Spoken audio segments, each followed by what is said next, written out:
FZS version 2 বাইকের fuel pump দেখেন, fuel pump কিন্তু জং ধরে গেছে। বাট এই বাইকটি আমাদের কাছে নিয়ে আসে, বাইকটি স্টার্ট হচ্ছে না। তখন কিন্তু আমরা ফুয়েল পাম্পটা একে একে সবাই বাইকটি দেখে তারপরে কিন্তু ফুয়েল পাম্পটা খোলানোর ট্রাই করলাম। যে আসলে ফুয়েল পাম্পটা খোলানোর পরে কিন্তু হতাশ। সবাই ভিডিওটা দেখবেন, কেউ ভিডিওটা স্কিপ করবেন না। যদি আপনি একজন বাইকার হয়ে থাকেন অবশ্যই ভিডিওটা দেখবেন, আপনার জন্য এই ভিডিওটা অত্যন্ত গুরুত্বপূর্ণ হতে পারে।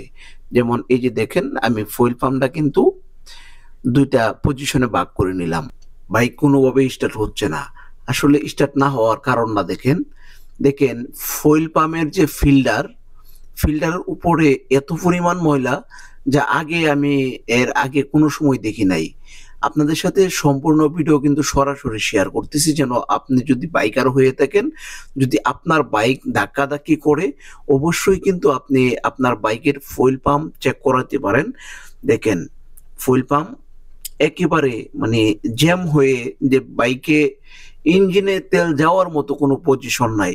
তখন কিন্তু এটা আসলে আমরা দেখে সবাই কিন্তু হতাশ, যে একটা বাইক ফুয়েল পাম্প মানে কি অবস্থা, এটা কিভাবে সম্ভব, কেমনে হয়?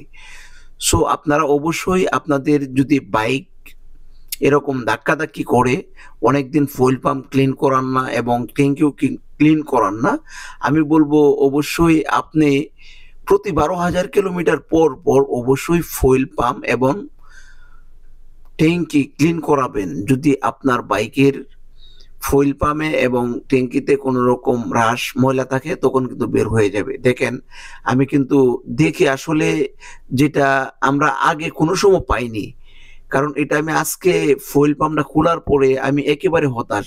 বাইকটা আসলে হঠাৎ করে রাস্তায় বন্ধ হয়ে গেছে। যদি বাইক এরকম রাস্তায় বন্ধ হয়ে যায় তখন কিন্তু আপনার আশেপাশে কোনো টেকনিশিয়ান যদি না থাকে এবং কোনো গ্যারেজ না থাকে তখন কিন্তু আসলে বাইক ধাক্কানো ছাড়া কোনো উপায় নাই।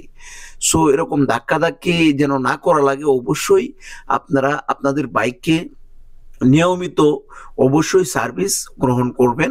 তাহলে কিন্তু আপনার বাইকের যে ফুয়েল পাম্প আছে, ফুয়েল পাম্পগুলা কিন্তু প্রতি 12,000 কিলোমিটার পর পর পরিষ্কার করাবেন। আমি আগেও বলছি, এখনো বলতেছি, আপনার বাইকের যে ছোটখাটো প্রবলেম থাকে ওগুলোও সলভ হয়ে যাবে। বাট আপনার রিকোয়ারমেন্ট থাকতে হবে প্রতি 12,000 কিলোমিটার পর পর ফুয়েল পাম্প ক্লিন করানোর জন্য।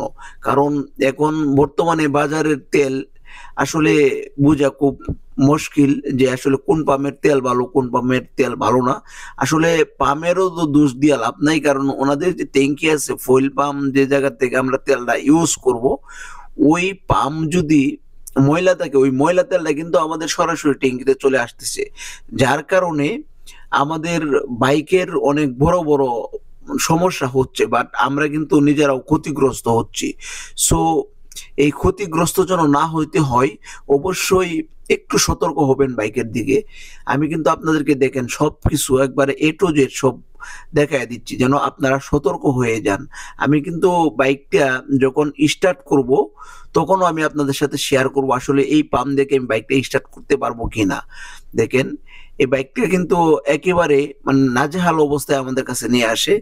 ফুয়েল পাম্প পরিষ্কার করার পরেও কিন্তু আমি আপনাদের সাথে শেয়ার করব, যেমনটা আমি এই যে এখন এই পাম্পের যে অবস্থা ছিল, এটা হচ্ছে দেখেন পাম্পের মোটর জং হয়ে গেছে, কিন্তু উপর দিয়ে একবারে জং হয়ে গেছে। সো এটা হয় মূলত বেশিরভাগই যে তেলের ভিতরে পানি মিক্স থাকে, তখন কিন্তু এই ফুয়েল পাম্পের এটা যেহেতু লোহা জং ধরে যায়। বাট আদারওয়াইজ শুধু যদি আপনার ফুয়েল ভালো থাকে তখন কিন্তু আপনার এই জায়গায় জং ধরবে না। আর যেটা করতে পারেন আপনারা যারা বাইকার, আমি আপনাদেরকে সাজেস্ট করব যে এই প্রত্যেকটা বাইকের সাথে যদি আপনি কার্বন ক্লিনার নিয়মিত প্রতি 3,000 কিলোমিটার পর পর আপনি ইউজ করেন, এই বাইকের ভিতরে যে আপনার পানিটা থাকে, পানিটা আমার মনে হয় থাকবে না। কারণ যেহেতু কার্বন ক্লিনার ভরার পরে কিন্তু আপনার বাইকের যে পানি অথবা আদারওয়াইজ যে তেল, পানি জাতীয় যে তেলটা থাকে ওই তেলটা কিন্তু রিমুভ করে দেয়। সো এই পাম্পের অবস্থাটা কিন্তু আমি প্রথমেই খোলার সময় আপনাদেরকে দেখাইছিলাম যে অবস্থা। দেখেন এখন মাশাআল্লাহ আমি বাইকটা স্টার্ট করব, দেখেন তারপরে কিন্তু আপনাদের সাথে শেয়ার করব স্টার্ট করার পরে। সো এই পর্যন্তই আমাদের সাথে থাকবেন। আর এমন নতুন নতুন ভিডিও পাওয়ার জন্য কিন্তু অবশ্যই আমাদের সাথেই থাকবেন। তাহলে কিন্তু আপনি আপনার বাইকের যদি রাস্তায় কোনো প্রবলেম পান, কোনো প্রবলেম ফেস করেন, আমি মনে করি আমরা যে অনলাইনে যে সার্ভিসটা দিয়ে থাকি, অনলাইনের ওই সার্ভিসটা দেখে কিন্তু আপনি আপনার বাইকটাকে রাস্তায় যে কোনো জায়গা থেকে স্টার্ট করতে পারবেন ইনশাআল্লাহ। আমরা ওই রকমের ভিডিও দিয়ে থাকি। সো আমাদের সাথে থাকেন, কন্টিনিউ করেন, আমি আবারও দেখাবো বাইকটা স্টার্ট করার পরে। সো আমার সম্পূর্ণ কাজ শেষ, এখন বাইকটা স্টার্ট করব। সবাই আমাদের সাথে থাকেন, সবাই ভালো থাকেন, সবাই সুস্থ থাকেন। আল্লাহ হাফেজ, দেখি কি হয়।